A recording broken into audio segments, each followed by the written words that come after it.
As expected, Google announced the new Nexus 7 last week. The question now is, can it fill the shoes of its predecessor? Better yet, is it worth the upgrade, or $230?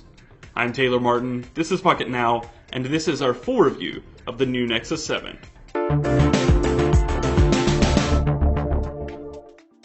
The new Nexus 7 and old model have just enough in common to tell the two are related, but there is no mistaking how much more refined the new Nexus 7 truly is. ASUS quite literally improved all the sore points of the original Nexus 7 with the new model. It made the tablet nearly 6mm narrower, allowing the tablet to slip into coat and pant pockets more easily. The tablet is also 1.8mm thinner and 50 grams lighter for an overall 200mm tall, 114mm wide, 8.7mm thick, and 290 grams. Even for a 7-inch tablet, the Nexus 7 is small, and it fits quite easily in one hand. The contoured backside, which is composed of a high-quality soft-touch plastic, lends to the ability to palm the device easily. It doesn't attract fingerprints and allows you to get a nice firm grip on the tablet. Under the hood is where this tablet shines. No, the 1.5 GHz quad-core Snapdragon S4 Pro chipset is not the latest and greatest, but it's certainly no slouch either. It comes with 2GB of RAM, either 16 or 32GB of fixed storage, a 5MP camera around back, 1.2MP front camera, a 3950mAh battery, Qi wireless charging, NFC, and Wi-Fi BGN. It's also Bluetooth Smart Ready, and a T-Mobile, AT&T, and Verizon compatible LTE model will launch soon. The display is possibly the best part of this tablet. The contrast isn't the best, and the colors lack that certain pop we love so much. But this is the first tablet to feature a truly high-resolution display. The 7-inch IPS LCD panel features a resolution of 1920 by 1200 pixels for a total pixel density of 323 pixels per inch. It offers wide viewing angles, it's considerably bright, and it's notably more crisp and clear than any other like-sized tablet. As far as hardware goes, the Nexus 7 is spectacular. It feels great in the hands, and it certainly feels more high-end than its price tag alludes. The software is exactly what you would expect of a Nexus branded tablet.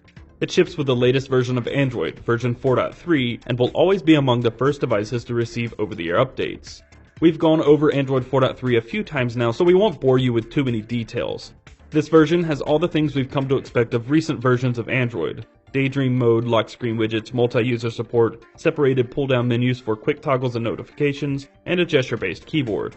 One great new feature from Android 4.3, however, is multi-user support with restricted profiles. You can create multiple user accounts and restrict which applications those users can access. This is a fantastic feature for families who may share a single tablet.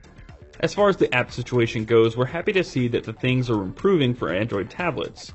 Fortunately, the effect of running a phone application on a 7-inch tablet isn't nearly as bad as it is on a 10-inch counterpart. But we're happy to see that of the 30 or so applications we've installed on our Nexus 7, only 2 are not optimized for use with tablets. That's a far cry from just 1 year ago. We've been putting the Nexus 7 through the ringer for the last several days, and we've counted a total of 1 performance hiccup, which was during the initial setup process. The rest of our time with the Nexus 7 has been buttery smooth. Opening applications, switching apps, returning home, switching orientation, and scrolling is as polished as we've ever experienced on an Android tablet. We had no trouble playing various graphic-intensive games either. And this tablet's performance in synthetic benchmarks is nothing to scoff at. With last year's chipset under the hood, we never expected it to set any records, but its benchmark scores are quite impressive. The dual speakers face outward, making them perfect for cupping your hands around. But they aren't all that great. They're loud, but very tinny without a lot of depth. You'll probably fare better listening to media and playing games with headphones. But if you're going to use the dual speakers, at least they're not terribly easy to completely cover. Also, the camera isn't anything to get excited over. But what tablet camera is. We're glad it's there, as it may be useful for capturing documents. But the overall image quality is mediocre. The 5MP camera offers washed out, grainy, dull images. Finally, battery life. The cell inside isn't giant, and sure, battery life while in use could be better. As usual, doing graphic intensive stuff will kill the battery quickly. But the standby time is phenomenal. Sitting for over 24 hours on standby, the Nexus 7 managed to drop only 5%. On extra heavy days, the battery should last you into the late evening, but on light days of use, you may only need to charge the tablet every other day.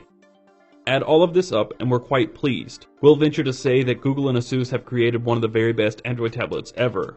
Best of all, it's cheaper than just about anything else out there, and its display is the highest resolution display on a small tablet to date. Frankly, if you're in the market for a new tablet, the new Nexus 7 should be near the top, if not at the very top, of your list of tablets to check out. We give the Nexus 7 an 8.7 out of 10. That's going to do it for this video. If you enjoyed it, be sure to click the thumbs up button below and subscribe. Be sure to follow us in all the usual outlets, Twitter, Google+, and Facebook at Pocket Now. I'm Taylor Martin. You can find me on Twitter at CasperTech. I'll see you next time.